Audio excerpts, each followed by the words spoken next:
तो एमआईएल हिंदी का आप लोगों को मैं पहले क्वेश्चन करवा चुका हूँ। तो जो चैप्टर पीछे था वो था आजन्य। आजन्य मतलब जो हनुमान जी के बारे में कहानी हुआ था और उसी पर आधारित बहुत सारे क्वेश्चन हैं, जिसको आप लोग कहानी जैसे कि हनुमान जी का जानते ही है, तो उसके आधार पर मैं बता भी दिया हूँ। आप लोग अगर नहीं देखे तो देख लेंगे। अब जो है वो राम राज्य चैप्टर है, दूसरा चैप्टर, ठीक है ना। इसमें क्या है कि संघ मित्रा यानी कि ये जो पाठ है वो संघ मित्रा एकांकी के आधार पर संघ मित्रा का चरित्र चित्रण करना है। तो अब इसके बारे में हम लोग जानते हैं कि नाटककार श्री राम वृक्ष बेनीपुरी वीरचित्र संघमित्रा नामक नाटक में सम्राट अशोक की पुत्री संघमित्रा का चरित्र अत्यधिक प्रभावशाली तथा मन को स्पर्श करने वाला है। उसका व्यक्तित्व बड़ा ही निश्चल एवं प्रभावोत्पादक है। संघमित्रा मानव समाज के तुमुल कोलाहल के बीच निरंतर जलने वाली वह दीप शिखा है, जिसके आलोक में मानव जाति का कल्याणकारी पथ प्रशस्त होता है। मानवता नए ज्ञानालोक में देवी प्यामान को उठती है।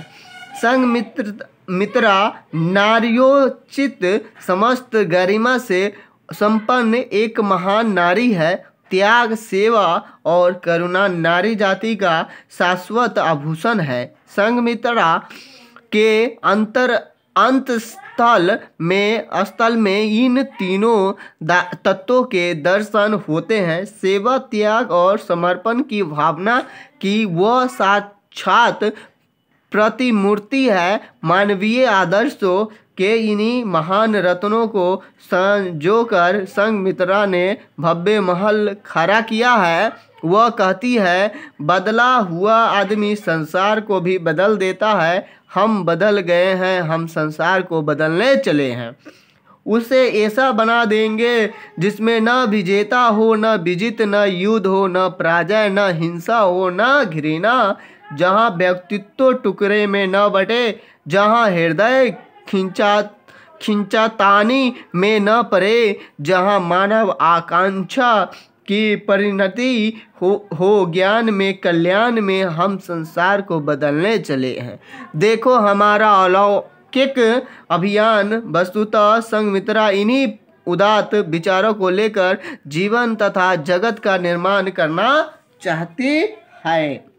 जैसा कि कहा जा चुका है, संघमित्रा सम्राट अशोक की पुत्री है। उस अशोक की जिसने अपने 99 भाइयों की हत्या की, कलिंग की धरती को मानव रक्त से लाल कर दिया, अपने साम्राज्य के विस्तार के लिए हिंसा को प्रश्रय दिया। किंतु संघमित्रा जीवन के प्रथम प्रभात से ही अहिंसा में विश्वास करती रही तथा जीवन प्रयत्न अशाश्वत विजय की प्राप्ति के लिए शांति, प्रेम और अहिंसा को बीज मंत्र के रूप में ग्रहण कर मानवता के पथ को प्रशस्त करती रही।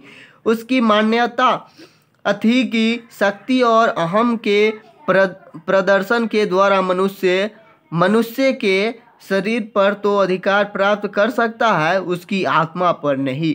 वह मानवीय आदर्शों से समाविष्ट महाचेतना में विश्वास करने वाली थी। वह सदा मानव हृदय पर अधिकार करने की चेष्टा करती थी। सम्राट अशोक ने अपनी युद्ध तृष्णा और राज्य विस्तार की लालसा की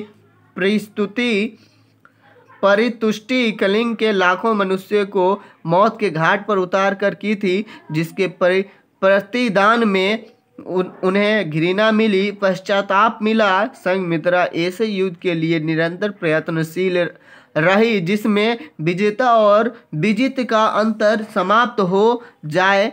हत्याजन्य जघन्य अपराध से मानव समाज मुक्त हो जाए। संघमित्रा की उक्ति है, विजय जिसमें विजित के हृदय में विजेता के प्रति घृणा न हो, विजय जिसमें विजेता की आकांक्षा को अधिक से अधिक सेवा करना, और विजय जिसमें विजित की आकांक्षा को विजेता को अपनी हृदयासन पर बैठाए रखना।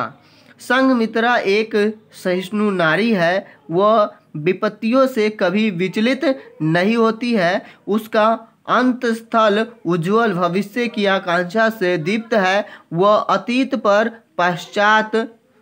पश्चाताप करके अपने इसी भावना से आंदोलित होकर वह निराशा से ग्रस्त नीलमणि को भी समझाती है, अतीत की गीत दोहराने से कुछ नहीं होता कुमार, हम वर्तमान को देखें, भविष्य की चिंता करें। इसके अतिरिक्त कुमारी संघमित्रा में भावुकता कूट कूट कर भरी हुई है। इसके अंतस्थल में प्रेम की जो लहरें जीवन के प्रारंभिक चरण ही में तरंगित होती है, उनसे उसका सारा जीवन मधुर संगीत बन जाता है। किंतु उसके प्रेम में वासना का नामो निशान नहीं है। वह प्रेम को अत्यधिक गहरे और व्यापक रूप से देखती है तथा शारीरिक संपर्क से अधिक मानसिक संबंध में विश्वास करती है। वह युद्ध और प्रेम को एक ही सिक्के के दो रूप मानती है। साधारण नारी की ही तरह उसके अंतःस्थल में वासना का कोलाहल नहीं है।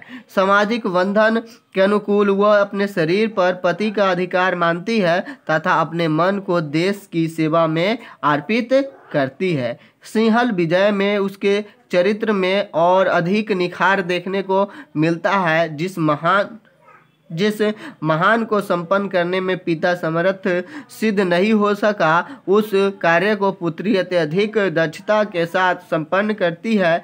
सिंहल द्वीप की विजय भारतीय सेना के द्वारा नहीं, संघमित्रा के सेवाव्रत, त्याग और स्नेह पूर्ण आचरण से ही संभव हो सकी। इस प्रकार संघमित्रा और सिंहल विजय दोनों एकांकियों में चित्रित संघमित्रा का चरित्र अत्यधिक मोहक और आकर्षक है। बेनीपुरी जी ने संघमित्रा को मानवतावादी उपासिका के रूप में चित्रित किया है। संघमित्रा के परमोज्वल, भावुक और करुणा कलित चरित्र को देखकर जयशंकर प्रसाद और शरद चंद्र के नारी पात्रों की याद बरबस आ जाती है। वस्तुतः संघमित्रा नारी तुम केवल श्रद्धा हो, विश्वास रजत नग पग तल में के संपूर्ण अर्थ वैभव की साक्षात प्रतिमूर्ति है।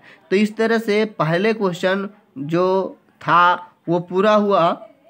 आप लोगों को ये बात अच्छे लगे, इनके बारे में आप लोग जाने, तो क्या आप लोग इसके बारे में कुछ तो समझ गए हैं? तो इसके बारे में कुछ लिख सकते हैं। तो चलिए फिर मिलेंगे आप लोगों से नेक्स्ट वीडियो में। तब तक आप लोग मस्ती से पढ़ाई कीजिए क्योंकि एग्ज़ाम बहुत नज़दीक है। Thank you for watching.